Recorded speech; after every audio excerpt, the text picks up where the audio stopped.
So about an hour ago, we came in here with the air blower, blew all of this to let the dust settle down. We've cleaned the floor. I've already done the wax degreaser on these. We blew these off, did the wax degreaser on it. So, and this is just a tacky stick rag. It's just sticky, it's cheesecloth. But now you run it over this,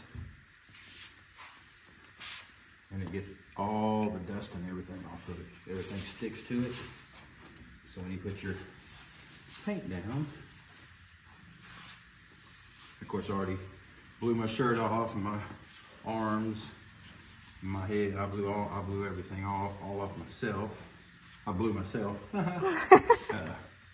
now, like I say, now we're in a totally sterile environment.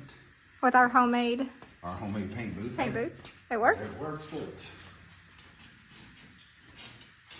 So now we'll get all the dust and little lint and stuff you can't see off of these.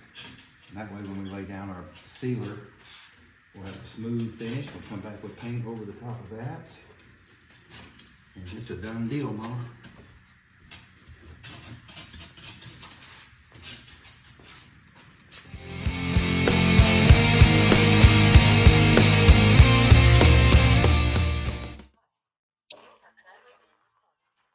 What you think?